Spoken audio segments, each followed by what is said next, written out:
Class is now in session. I'm Professor Hockey, and today we'll be discussing Game 11 of the regular season between the Sharks and the Kings, in which the Sharks have won 4-3 in, get this, a shootout. Wow, crazy how rare these shootouts have been this season for the Sharks. Now, this game went basically extremely similar to so many other games this season. So similar, in fact, that if you were to tell me that every hockey game was essentially a scripted 60 minutes of play that was thought up by a room full of writers, I would say that room full of writers was getting very lazy, because just see if this sounds familiar to you. The Sharks once again come out with a fantastic start to this game, a great first period. They score within the first couple of minutes with a Timo Meier goal, and would eventually add a Logan Couture goal to make it 2-0 at the end of the first frame. And again, as I've said so many times this season, you could very well say that this first period was one of their best periods of the season, as it just seems to be the case every game for the Sharks.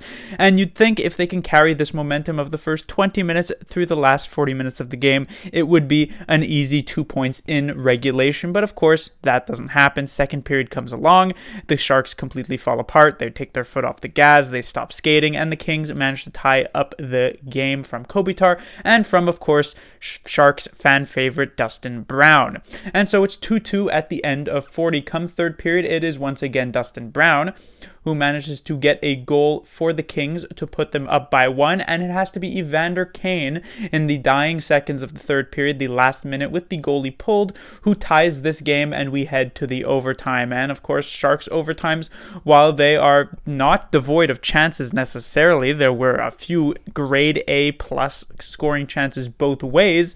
We end up going to the shootout anyway, where Jones completes his transformation, turns into a brick wall, and the Sharks manage to get the extra point. And of course, the first thing to talk about would, of course, be Martin Jones. He comes back between the pipes here tonight, which was, not necessarily expected by many people after Dubnyk's rather solid performance against the Anaheim Ducks in the previous game. And Jones's performance here tonight was honestly kind of baffling. It was both really good and yet also kind of disappointing. You take a look at some of the saves he made here tonight, and if you just showed me the highlight reel of those saves, I would say, wow, Jones must have been insane tonight, gotten like a shutout, or maybe only let in 1 goal max, and yet he ended up letting in 3 goals, and each of these 3 goals he actually had a very real chance of making the save on. Kopitar, it was a partial breakaway, but Mario Ferraro was there and cutting off a lot of the possible opportunities that Kopitar had on this shot. And so it feels as though Jones could have played a bit more towards just a simple shot from Kopitar, not necessarily open the 5-hole or open these holes on him, and have been able to make that save. You take a look at Dustin Brown's first goal, and while this is Brown all alone in front of the net, this was also a shot that Martin Jones should have been able to control the rebound of and get the freeze. Instead, it sort of bounces out of his glove, off of his glove, right to Dustin Brown in front, who's able to then flip it in. And on the third one, Martin Jones seemingly having these issues in the past couple of games with his short side, he ends up getting beat in that exact same position by Dustin Brown for his second goal of that game. And yet, there were a couple of massive saves through regulation. He makes a huge save on Velarde in the overtime. He even makes an insane save on Velarde in the shootout, one of the closest and most borderline toe saves I have seen in a long time here on this save on Velarde to win the shootout for the San Jose Sharks. And so, we will see Devan Dubnyk for this following game against the Kings, but it's so weird to watch Martin Jones at times this season, how much of there is a stark contrast between him in certain periods and certain moments of play. It's just kind of odd. Next, I'll be talking about Logan Couture, and Couture is not really a player I have mentioned that much thus far this season, and it's probably not a great thing that I have done that, because Couture, you could very well argue, has been one of, if not the most consistent players on the San Jose Sharks. While he has not been consistently great game in and game out, he's been consistently, I would say, above average for most of this season, which is a lot more than you could say for so many of the other Sharks players. Burns has been very up and down. Carlson has been very up and down. Hurdle has been mostly down, but some ups. Meier has been mostly down, but some ups. Kane has been very up and down. And yet Couture, it seems, almost every single game, he's really bringing his A game, not only on the offensive side, but also on the defensive side, certainly working in all areas of the ice. 200-foot game, there's a reason why he is consistently not nominated for the Selke, but is usually a top 5, top 7 player for that award, which is, of course, the forward who has the best defensive game in the league.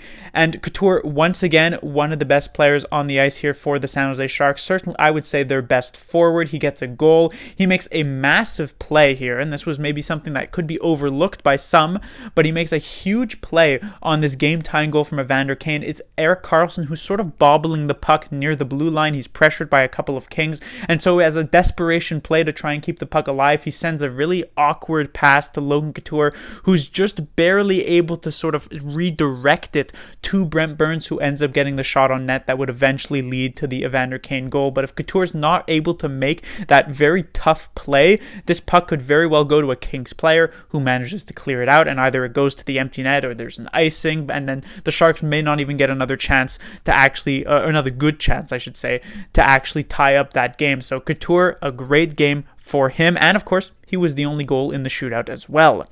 Next, I'll be talking about Patrick Marleau, mostly as sort of an apology in a way. As a couple games ago, I pointed out, since Marleau had been promoted to the second line, that Marleau had shown very, very little through the first 8 or so games at the time of that season to really deserve to be promoted to the second line at that point, and I stand by that, honestly, from when I said it.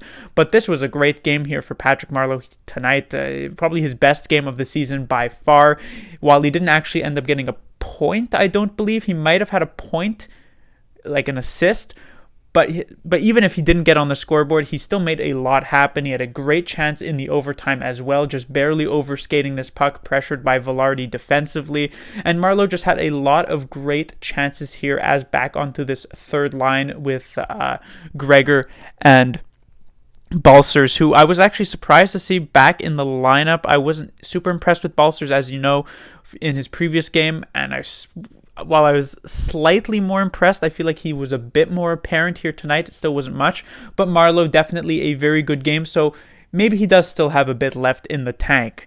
And finally, I'll talk about Brent Burns. Just such a interesting player, I guess, would be one way to put it. Brent Burns had so much good and so much bad here tonight, and that really just exemplifies what Brent Burns is as a player.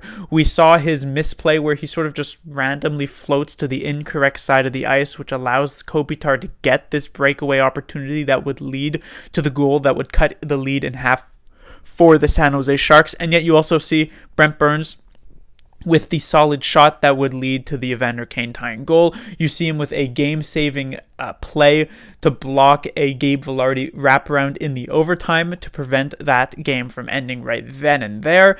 And just Burns in general, you see him here tonight, just about 30 minutes of ice time for the San Jose Sharks, a good 4.5 minutes more than any other player on San Jose this game. And it just goes to show that even if Burns has those moments of weakness, has those moments of just complete defensive lapses, not just a specific coach, let's say DeBoer, favoring him, but now all of a sudden Bob Booner comes in and is still favoring him significantly. It's pretty clear to me that Brent Burns is at this point probably the key and the most important player on the Sharks in terms of how the team actually works offensively, and I guess you could also say defensively.